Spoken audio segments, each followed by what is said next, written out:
Assalamualaikum warahmatullahi wabarakatuh. Selamat pagi anak-anak. Apa kabar kalian pada pagi hari ini? Semoga kabar kalian baik ya. Ibu mau sapa dulu nih, yang ini hidup kameranya. Ardi, apa kabar Ardi? Ardi Saptawijaya, apa kabar? Baik, Bu. Ya, alhamdulillah syukur kalau baik. Baik, Bu. Anggun, apa kabar Anggun? Baik, Bu. Ya, baik. Nah, baiklah.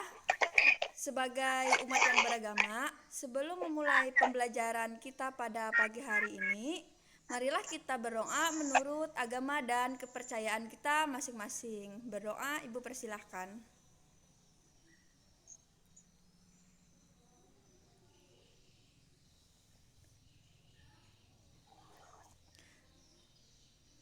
Berdoa selesai. Hari ini kita belajar melanjutkan pembelajaran kita yang kemarin. Kita belajar masuk ke pembelajaran 3 ya.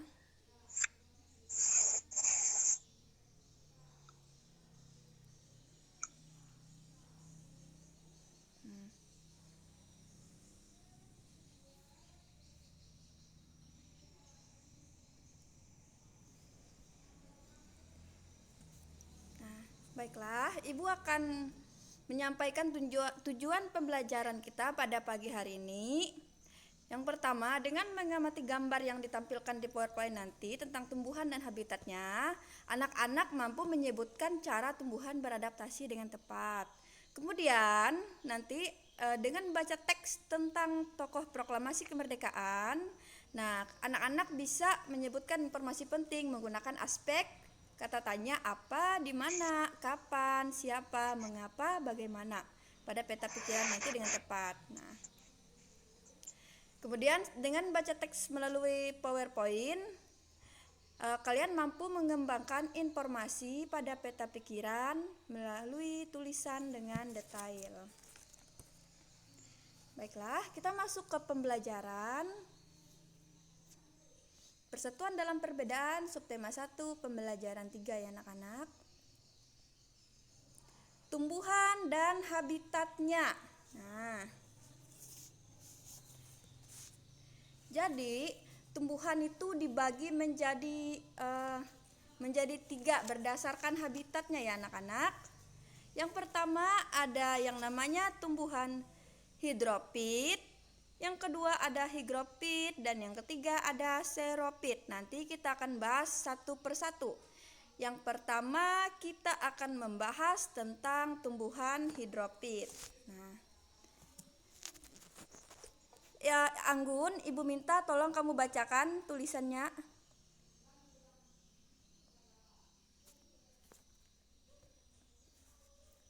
Anggun, tulisan yang di layar HP-nya tolong Ibu minta bacakan buat Ibu. Itu.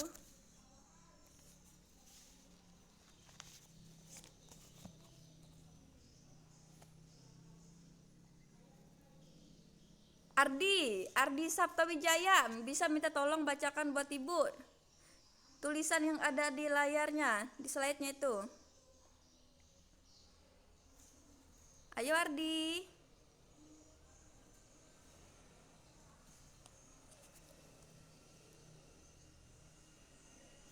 Bisa, Bu. Ya, bisa. Ibu minta tolong bacakan.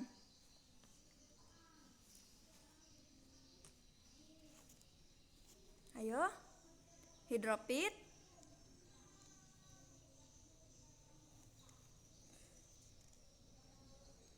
Sebentar ya. Tumbuhan adalah tumbuhan yang sebagian tubuhnya ada di permukaan air. Iya. Sebentar dulu. Ini apa?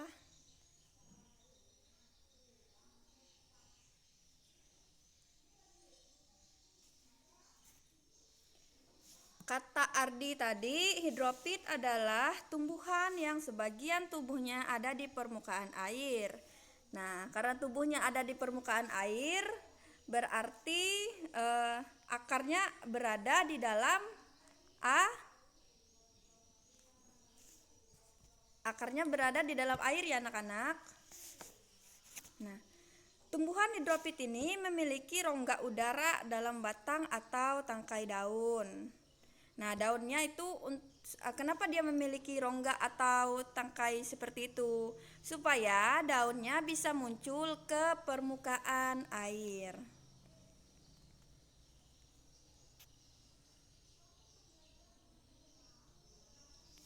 Contohnya di situ ada tumbuhan kangkung. Kalian tahu kangkung kan? Itu kangkung dia termasuk ke dalam jenis tumbuhan hidropit. Tahu. Iya. Kemudian yang kedua ada namanya tumbuhan higropit. Nah, coba siapa lagi yang mau baca? Ardi.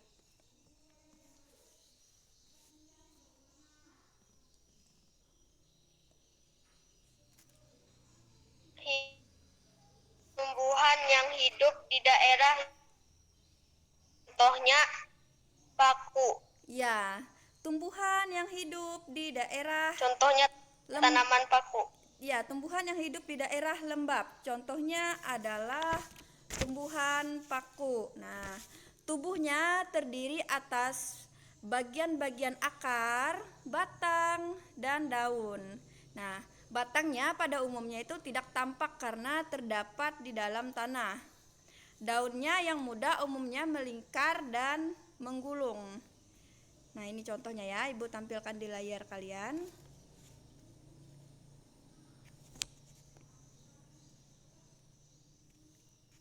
Ini adalah contoh tumbuhan higropit. Selanjutnya ada yang namanya tumbuhan seropit. Nah, Ibu baca ya. Tumbuhan seropit adalah tumbuhan yang hidupnya di daerah yang kering. Contohnya di sini ada tumbuhan apa ini anak-anak namanya?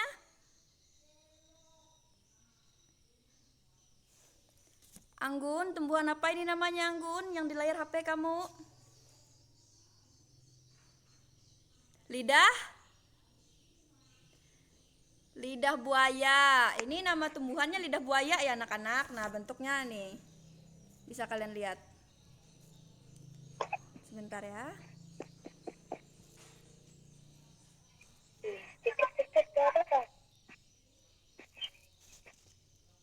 Nah. Bentar dulu. Lain-lain barang.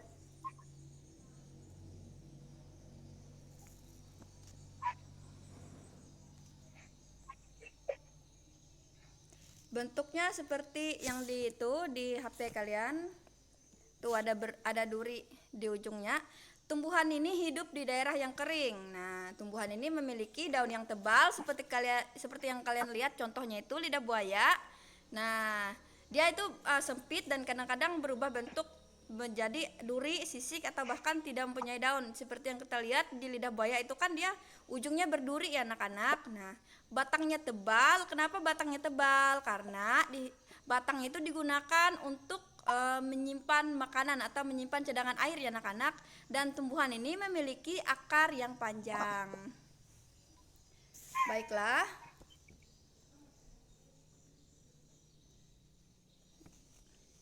Itu adalah bagian tumbuhan yang dibagikan berdasarkan contohnya.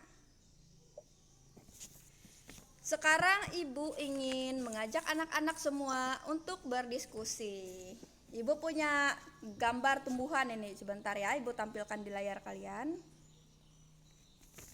Ibu punya gambar tumbuhan.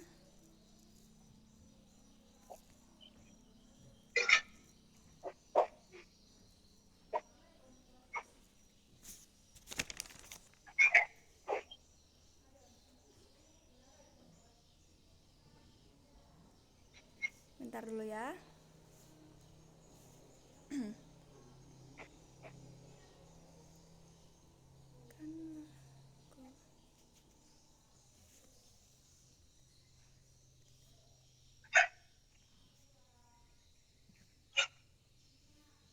Nah, ini Ibu punya gambar tumbuhan, bisa kelihatan di HP kalian? Bisa, Bu. Nah, ayo siapa yang tahu itu tumbuhan apa namanya? Bisa, Bu. Benar ya, cara. Tumbuhan apa Tumbuhan ayo? gondok kayaknya. Apa? Itu adalah bunga bunga teratai. Nah, bunga teratai ini termasuk ke bagian yang mana anak-anak? Dia masuk ke hidropit, higropit atau seropit? Ayo. Hidropit. Iya, pintar. Siapa yang jawab tadi? Ardi ya? Benar sekali, karena Iya, Bu. hidropit adalah tumbuhan yang tumbuh di atas air. Benar sekali. Teratai termasuk tumbuhan yang hidropit. Nah, Ibu juga punya lagi nih tumbuhan. Bentar ya. Nah, ini. Tumbuhan apa ini? Ada yang pernah lihat?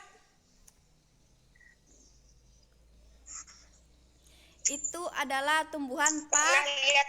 ya tumbuhan liar, tapi itu masuk ke jenis tumbuhan pakis ya anak-anak. Tumbuhan pakis. Dia hidupnya di daerah lembab. Sekarang Ibu mau tanya, tumbuhan pakis ini masuk ke bagian yang mana? Dia ke hidropit, higropit atau seropit? Ayo siapa yang... Seropit. Hah? Tumbuhan pakis ini ada Ibu jelaskan tadi ya. Tumbuhan pakis ini masuk ke tumbuhan yang mana anak-anak? Ayo.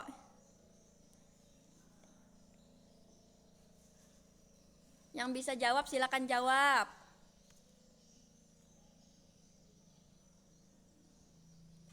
Ayo. Anggun. Aprilianto Josephine, Adit Saputra. Ayo, siapa yang mau masuk ke yang mana?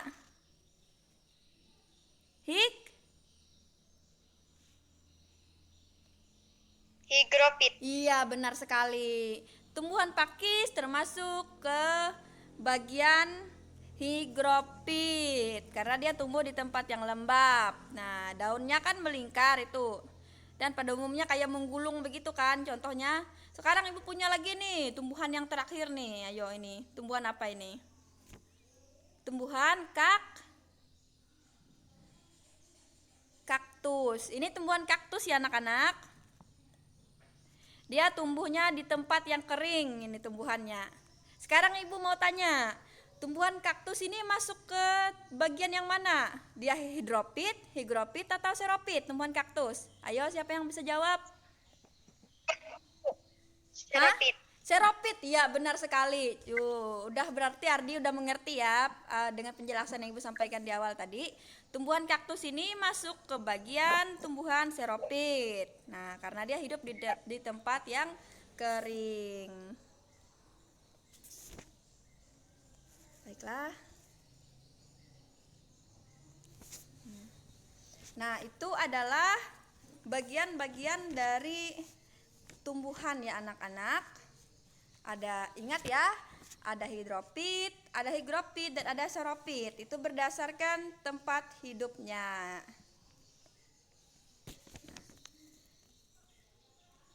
Kemudian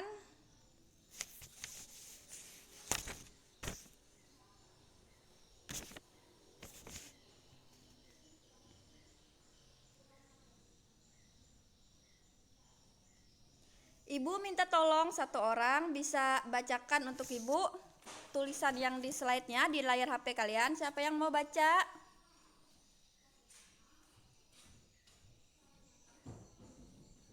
Ardi mau baca Ardi? Tolong bacakan untuk Ibu Ardi.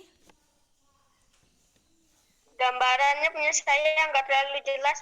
Oh, gambarnya nggak terlalu jelas ya, bentar. Nah, gimana udah kelihatan nggak? Di HP-nya? Belum, Bu. Belum. Mungkin jaringannya ya. Anggun? Bisa bantu Ibu bacanya, Anggun? Bu, nggak terlalu jelas. Oke, karena nggak terlalu jelas, nanti Ibu yang bacakan. Kalian tolong simak dan perhatikan baik-baik ya. Oke? Nah, di sini Ibu ada tentang teks proklamasi. Nah, teks proklamasi ini kita pernah belajar kemarin di pembelajaran yang pertama. Kemarin sudah kita baca teks proklamasi. Di sini ada tentang teks proklamasi kemerdekaan Indonesia.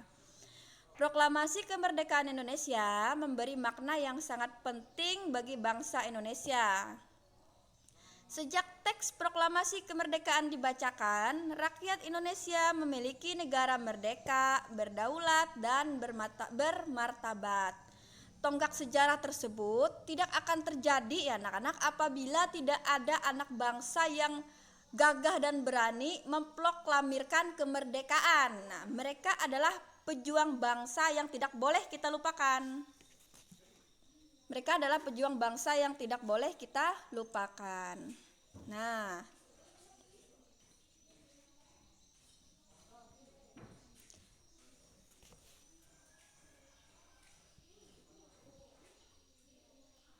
kelihatan slide selanjutnya di HP kalian?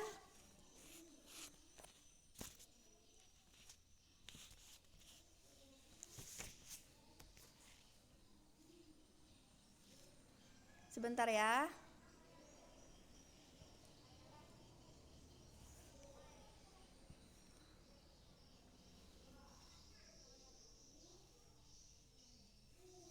Oke. Seperti yang Ibu sampaikan tadi, negara kita ini tidak akan bisa merdeka kalau tidak ada para pejuang bangsa yang memproklamirkan kemerdekaan ya anak-anak. Nah, Ibu akan menampilkan ini ada beberapa pejuang bangsa yang telah berjasa bagi negara kita Indonesia, yang telah membuat kita bebas dari penjajahan. Ini bentar ya, Ibu tampilkan.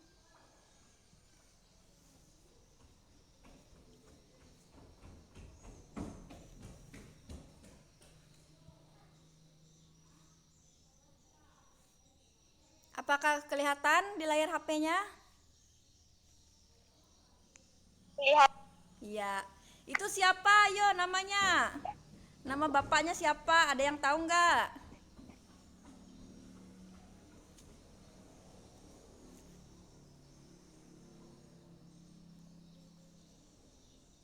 Ardi, siapa nama bapaknya Ardi? Yang digambar?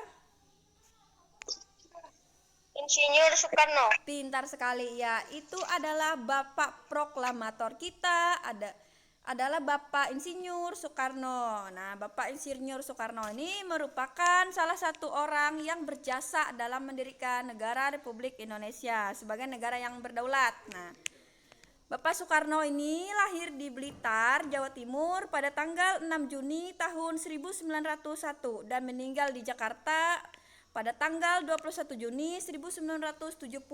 Nah, Bapak Soekarno ini yang menyusun konsep teks proklamasi di rumah Laksamana Tadasi Maeda bersama Bung Hatta dan Ahmad Subardijjo. Nah, kemudian yang menandatangani teks proklamasi ini adalah Bapak Soekarno dan Bung Hatta yang mengatasnamakan bangsa Indonesia. Kemudian ini ada yang kedua. Siapa ini? Di situ ada namanya Ardi. Muhammad Hatta. Iya, benar sekali, pintar. Ini ada Bapak Muhammad Hatta atau yang biasa itu akrab dipanggil dengan Bung Hatta. Dia ini adalah wakil presiden pertama Indonesia, lahir di Bukit Tinggi, Sumatera Barat pada tanggal 12 Agustus 1902 dan wafat di Jakarta pada tanggal 14 Maret 1980. Jadi beliau ini meninggal pada usia 77 tahun ya anak-anak. Nah, seperti yang Ibu bilang di awal tadi, Bung Hatta ini juga ikut menyusun konsep teks proklamasi bersama Bapak Soekarno tadi ya. Dan Bapak Muhammad Hatta ini juga yang menandatangani teks proklamasi atas nama bangsa Indonesia, serta dia ini adalah wakil presiden pertama di Indonesia. Nah, selanjutnya ini ada siapa namanya di layar kalian?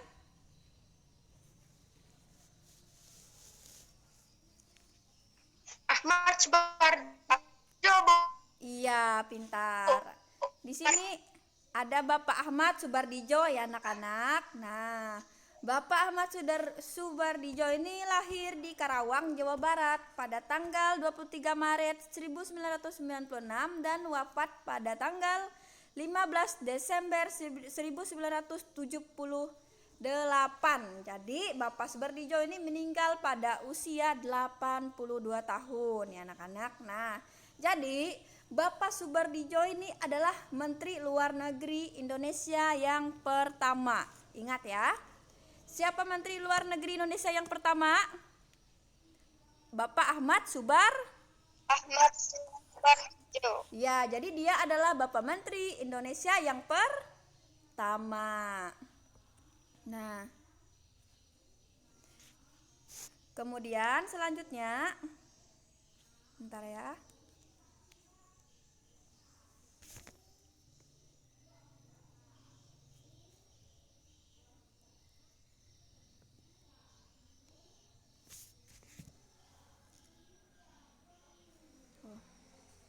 Ada Laksamana Tadasi Maeda.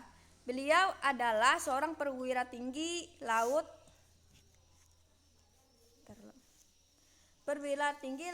Angkatan Jepang. Nah, dia juga membantu persiapan proklamasi, dan di rumahnya inilah teks proklamasi itu disusun ya anak-anak.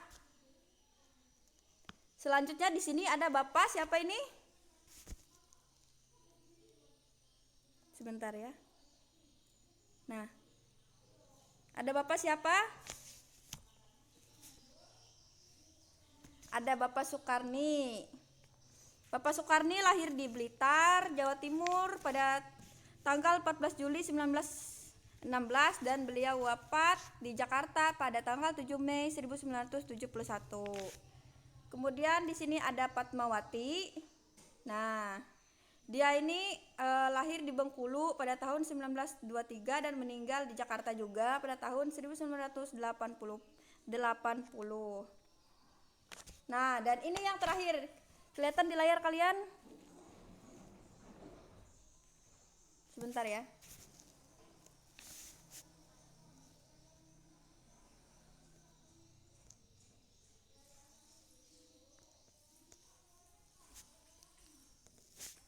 Atau kalian bisa sambil buka bukunya, itu ada di halaman 23. Ada Bapak Sayuti Melik. Beliau adalah tokoh pemuda yang sangat berperan karena dia yang mengetik naskah proklamasi. Setelah mendengarkan penjelasan yang Ibu sampaikan tadi, Ibu ingin mengajak kalian diskusi nih. Ibu ingin bertanya, siapa tadi yang menandatangani teks proklamasi?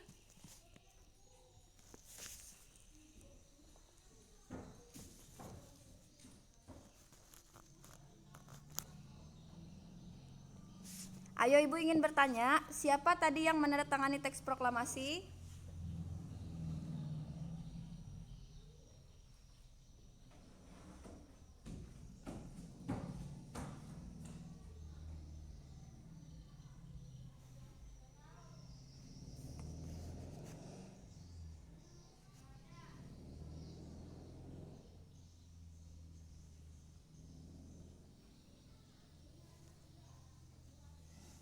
Apakah dengar suara Ibu? Maaf ya, tadi sepertinya Ibu mengalami kendala gangguan jaringan.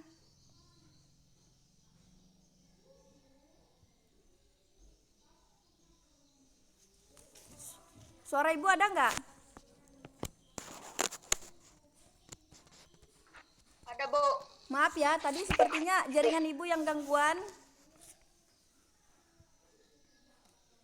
Nah, karena di sini di Zoom-nya diberitahukan waktu kita sisa tinggal 10 menit lagi. Kurang dari 10 menit ya anak-anak. Nah, Ibu akan menyampaikan hasil rangkuman pembelajaran kita pada bentar.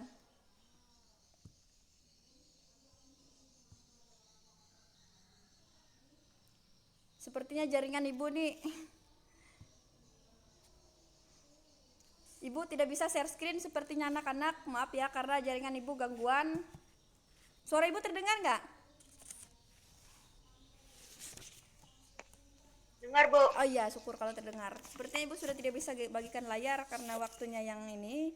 Nah, jadi simpulan dari pembelajaran kita pada hari ini adalah tumbuhan itu dibagi menjadi 3 tempat tadi anak-anak. Yang pertama ada hidrofit, yang kedua ada hygrofit, kemudian yang terakhir ada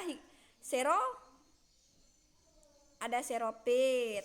Nah, kemudian tentang teks proklamasi ini, teks proklamasi ini sangat penting dan memiliki makna yang sangat luar biasa bagi bangsa Indonesia ya anak-anak, karena teks proklamasi ini rakyat itu bisa negara Indonesia bisa memiliki negara yang merdeka, berdaulat dan bermartabat, dan serta teks proklamasi ini dijadikan sebagai tonggak sejarah ya. Jadi kita sebagai penerus pejuang bangsa terdahulu ya anak-anak, kita harus bisa mengerti tugas kita.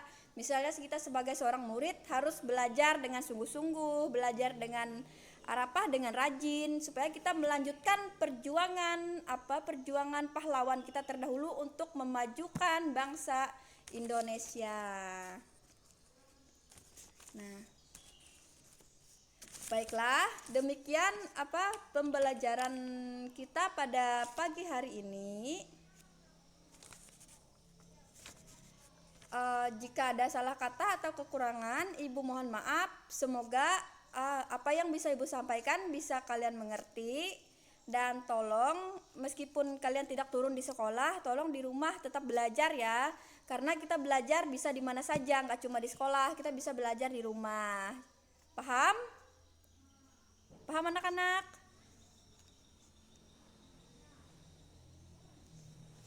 Ingat ya, karena kita belajar nggak cuma di sekolah. Kita bisa belajar di rumah, kita bisa membaca dari buku yang kalian pinjam, bisa kalian baca lagi. Karena yang pintar kan kalian juga kalau kalian pintar belajar. Nah, baiklah, Ibu akhiri pembelajaran kita pada pagi hari ini. Terima kasih. Assalamualaikum warahmatullahi wabarakatuh. Selamat pagi semuanya.